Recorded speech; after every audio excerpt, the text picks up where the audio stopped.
I did self-tanner yesterday, so I'm looking a little splotchy, okay? Let's not comment on that. We are gonna ignore that. Y'all are not here for my face. Y'all are here for some book recommendations. The other day, I was doing some YouTube research. I was like, where in the world can I find a trope that I really like? And I'm gonna tell you guys what that trope is in a minute, but I was like, I really have been loving this trope. Where can I find some more books like this?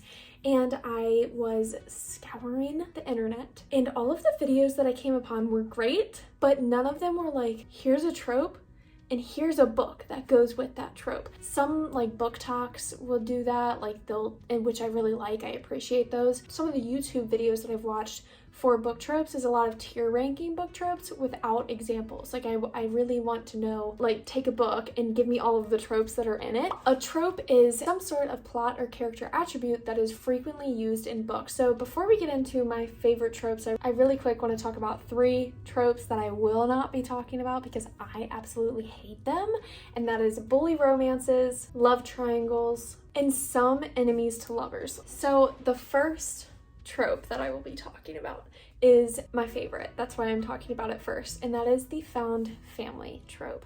This one is very common. You see it in a lot of series. Singletons, that's what I call them, like single books, won't have this trope. Some do, but I find it as a reader really hard to connect with this found family if it's only one book. So a really good example of this would be ACOTAR. That's a really, really common recommendation, so I'm going to give a few more, but ACOTAR is a really good example of found family because there's that bickering, bantering back and forth. When I tab books, yellow is like really funny, and I find that when the whole group is together, I find that I'm like tabbing yellow after yellow because I genuinely find scenes like that where there's like camaraderie and it's just like a good mesh of people and mesh of personalities. I find that to be really funny. Another example, which is kind of rare, it's a duology, 6 of Crows. I have all of these books.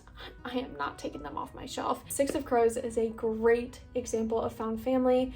You have Kaz and Inej who are kind of like flinging, you know, Jesper and Wyland. There's so many, Nina, like, oh, there's so many good characters in there. And then when they're all together, nobody really likes each other in 6 of Crows, but they somehow work because there's an end goal that they all agree on. It makes you giddy. It makes you really excited to see the whole family together. Another example, Sarah J. Maas, Throne of Glass, great found family example. Another one would be Elle Kennedy. I really like her off-campus series because the whole hockey team is like a found family. All-time favorite trope. I find that when I'm reading a book or a series with found family in it, I attach to that book very easily. I tend to cling to those characters and hold on to them and never let them go. Now, my favorite friends to lovers changes all the time. Friends to lovers is probably one of the most common tropes out there, and my favorite currently is Hook, Line, and Sinker.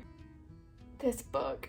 This book is about Fox and Hannah. Hannah is a director's assistant, but her dream job would be to help find music to put into movies, if that makes sense. I'm not sure what that title is called, but she's really, really into music, always has been, and she meets Fox in this really small fisherman town. She goes back, she's from LA, so she goes back to LA after meeting this beautiful man, and then you see over the next 6 months some text messages, and you can slowly see that they're becoming closer and closer, and they're recommending songs to each other, and they're like, oh my god, you're the first person I wanted to talk to today, and it's just like very friendly. Complete opposites, but somehow they really work as friends. And then you slowly see them start to fall in love. It's a little bit different though, like from a lot of the friends to lovers that I've seen, because Fox is overly sexualized and has been overly sexualized his whole life. So you're watching Fox go through this journey with Hannah and being like, why does she just want to be my friend? Like, I want to be your friend, but I also think she would want to be more.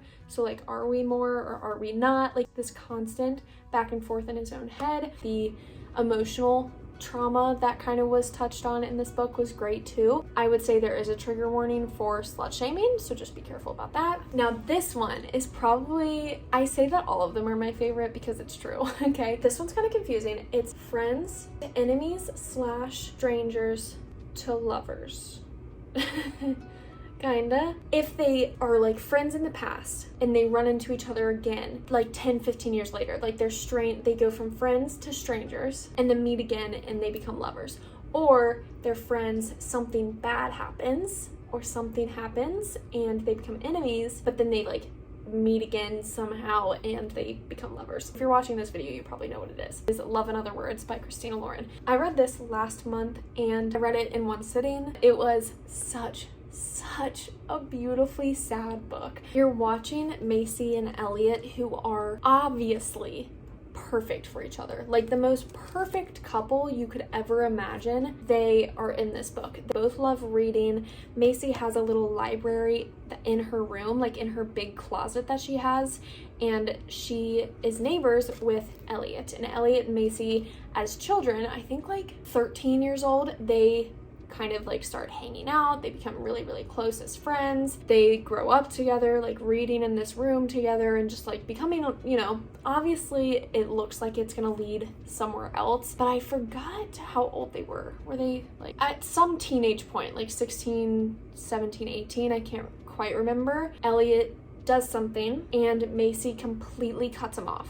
Like completely cuts him off for I think like 8 to 10 years, like a really long time. You're getting back and forth time snippets. So you're in the past when they're kids, reading, learning about each other. It's amazing chemistry. And then you're getting flash forward into present day when they're adults, they have their own jobs, they're kind of in their own relationships and they meet each other again. It's so good. It's so good. And it was just a really easy read. Okay, so this is the trope that started this whole video. This is the trope that I was looking for on YouTube, and I was like, where the hell are some books with this trope in it?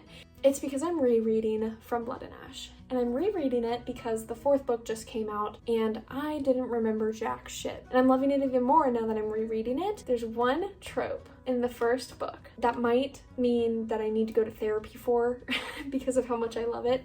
It's the betrayal trope. I really like it when there's a main character that we kind of fall in love with and they have an ulterior motive in mind that we don't know about, and it's like the big plot twist. It's the part that we're like, no, why did you do this? Like, I loved you, like now I have to hate you. And then like slowly they become lovers again. I've said it's my favorite for every single trope that we've talked about, but I genuinely think like this is one of my top favorites. Again, it's kind of messed up, but I like it. It adds some excitement, it adds some tension, it adds some toxicity, and I'm into it. But speaking of tropes and From Blood and Ash, I do want to touch on how common tropes can be in books. So From Blood and Ash, I'm gonna list all of the tropes. Not even all, like there's probably more that I'm forgetting, okay? Chosen one, betrayal, touch her and you die, enemies to lovers, no, lovers to enemies to lovers, found family, tasked to protect you, like bonded, there's heartmates, like so many tropes are in From Blood and Ash, and that's just one book. So every book that I've mentioned, there's probably like 3 or 4 more tropes in them. I would do fake dating. That one is so talked about and so popular that I feel like I don't even need to say anything. Like the love hypothesis, the Spanish love deception, the unhoneymooners. Like I really like the fake dating trope, but it's really common. So you could just type in Google fake dating trope and books would come up. Now this one is interesting because I didn't realize how many books I read with this trope in it, but it's the tasked to protect you. So kind of like a bodyguard, kind of like bonded at birth, you know, like that kind of trope. It's more common in fantasy. My all-time favorite one, for sure, is Storm and Fury by Jennifer L. Armentrout. For Storm and Fury, I would read the Dark Elements trilogy first and then read the next trilogy. Right person, wrong time. This trope is really sad sometimes. Like, I don't love this trope, but one book that I did love with it is Seven Husbands of Evelyn Hugo. This book was so 2021. Like, I'm not even sure if I want to talk about this book. The next trope is right person, not enough time.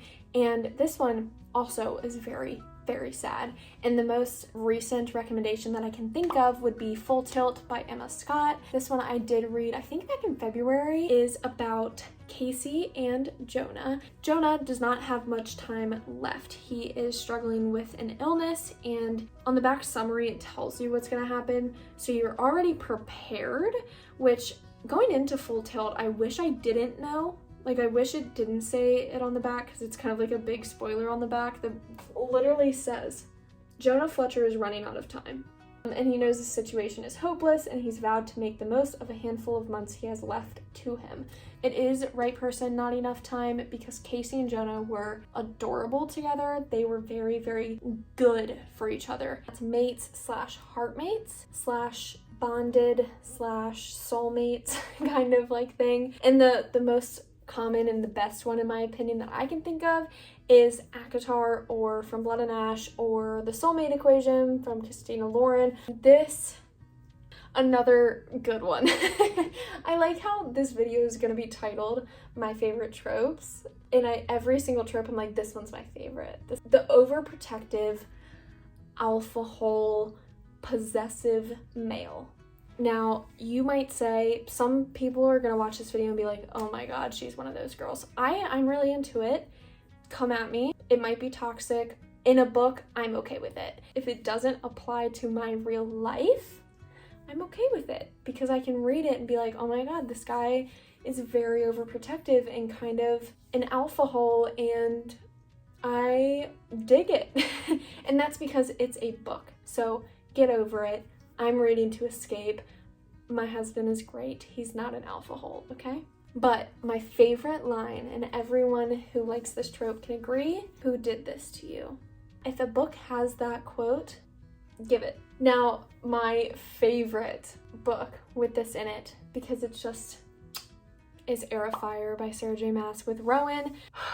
Rowan sees her scars for the first time, and of course it's like overprotective amazingness leaking from Rowan, and that's why I like it. Next trope, I've only really read like I think one book with this, but it's when the main character, the main girl, changes a dude. Like the dude changes for the girl because he's like, I've never met someone like her, if that makes sense. I don't know exactly what people would call this trope, but my favorite one recently has been The Score with Dean and Allie. Dean is a hockey player in the Off-Campus series, and he is known as the man whore of the group. He's constantly sleeping around. There's threesomes. He's naked on the couch all the time. It's a little violating, but like, it's Dean, so that they just kind of brush it under the rug.